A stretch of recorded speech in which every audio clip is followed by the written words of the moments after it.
Right, so here we are. I've transformed them all into robot mode, and with some of them it was actually quite involved. Namely, where's he gone? Where's he? Scrapper here and Long Haul. The other four quite okay, really. A little bit intricate, but fun with it. Whereas especially Scrapper, oh, that was annoying. Anyway, right, so let me start showing them off in their robot mode. And to be honest, I actually quite really do like their robot modes. We're going to start over here with Bone Crusher. They have really good posability. You can move them all the joints and everything. If one little letdown on nearly all the figures is the feet. They could have done with like slightly larger heel spurs, or maybe just the feet, allowing it to lean forward a little bit more. That would have allowed it to have a lot more posability than they have. Well, to start putting them in different poses anyway. But other than that, these are damn good. As you can see, they're nearly all on ball joints at any sort of like joint. Sorry about that. Yeah, so they're actually really good. And whereas this one doesn't invoke all of his original Generation 1 style, where you can see that obviously he hasn't got the shovel bit on the chest no more, but he's got the cab section. Most of them do take liberties with that slightly, which, to be honest, actually is okay, you know, because they still do look like the Constructicons. It's pretty smart, but I do like Bone Crusher. He's got a little posable head, and he's got good head sculpts and everything. That is actually really good. Let me just move this light around, see if I can light it up. They've all got these really dark heads which do absorb light, so it's actually hard to see. If I'm honest, it's really good. I do like Bone Crusher's robot mode there. I'm going to try and stand him up. They do stand up reasonably well. I'm trying to find a figure now to do a size comparison with, but I've got no figures out whatsoever. I do have one, but he's far too large. We've got a Batman figure. There we go. That's a deluxe Dark Knight in it. Anyway, so he's roughly a decent sized figure. Yeah, so they're literally just over deluxe size figures, really. Long Haul here is bordering on the Voyager size sort of toy. Anyway, right, let's move on to Scrapper. This one is, like I say, was really involved to get it from. Well, I can't think what it is now. Is it anyway? Is alt mode to robot mode? It was actually really involved, especially around the arms sections. I don't know if it's going to pick it out too well. This little bit just here, the grey section which connects onto the purple. There's a little purple tab there that you have to move the two little grey notches around on, and I can see it with multiple transformation. If you're not careful, it is literally going to wear that joint sort of down really, and then it might have trouble either staying where in the position where you need it for the arms, and then in the position where you need it for him to form Devastator's leg. But hopefully, I mean, if you're careful, hopefully that'll be alright. But saying that, I really do like his robot mode. I think it looks absolutely really cool. The head is very Generation 1-esque. You're hardly going to see it in this light. That one is actually tucked away right in the chest cavity for some reason. But it's still, I like it how they've still got the shovel on the back here. And again, the arms are all on decent ball joints and everything like that. So, you know, it's fantastic. Right, so that was Scrapper. Move on to Scavenger. Again, has the same exact legs as Bone Crusher, but with just the upper body, and of course it invokes all what you would expect of Scavenger, really.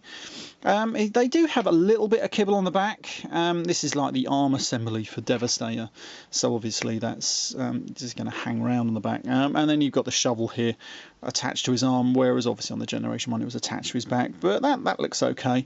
Can get a bit of problem as you try and move the arm. It just keeps hitting stuff and whatever, so you've got to keep moving it around. And you know, other than that, it's all right, as long as if you're just posing it, because, you know, you're not really going to play with these so much, because these are more for adult collectors and everything. But pretty damn good. There's Scavenger. We're going to move on to Long Haul. Now, he does look like a big brutish figure, because you've got these giant hands and everything like that, and he's got the giant wheels and the giant chunky legs. Again, I don't think he invokes too much of his Generation 1 counterpart. But saying that, it still looks like long haul. So I think it's damn good. I mean, you could have it if you wanted to reverse it. There's the front of the cab section, everything. Pretty much like what was long haul, if you wanted to. But, you know, it's fine. It still looks absolutely fantastic. You know, he's got some decent movement in his arms. You can attach these things. These are, I'm not quite exactly sure what these are supposed to be, but you can attach them. I'm sure someone out there knows. I know that part that was on the original Generation 1 Devastator that was attached, that hip part that came with long haul. Just what purpose they serve, I don't know. But I know in Devastator they look like pistons and everything like that, which is pretty cool. Anyway, right, so that was long haul. I'll put him over there. Now we're going to come to Hook.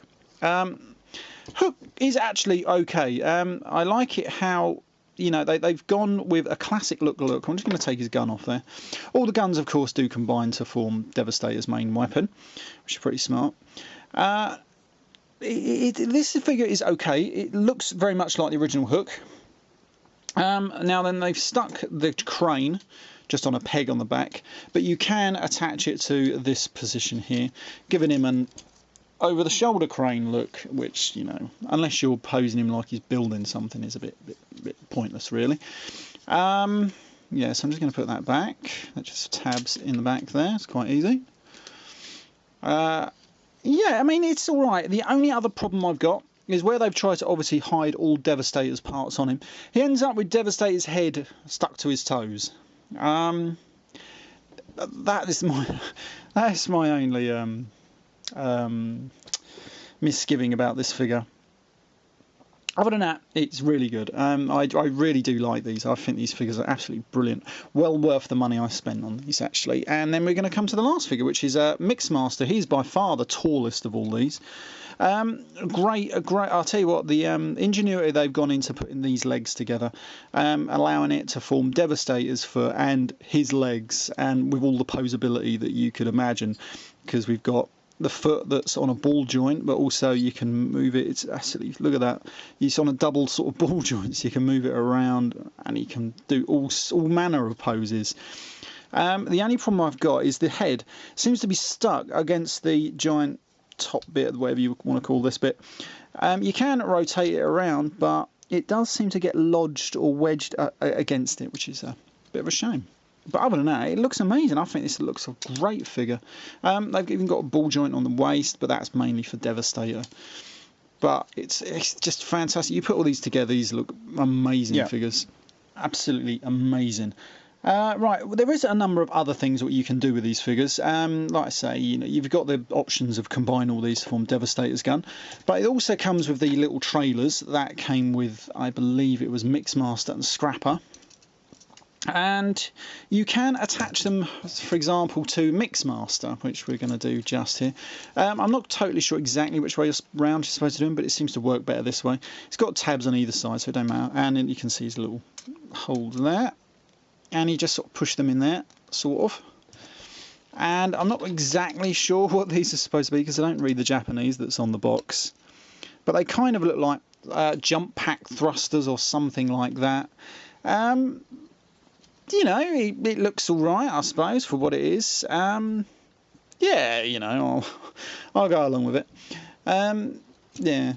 I mean, don't get me wrong, I'll give them credit for trying to include, you know, all the parts and give them a meaning, and, you know, like when they're in their separate forms, which is fair enough. You can also give them to Scavenger.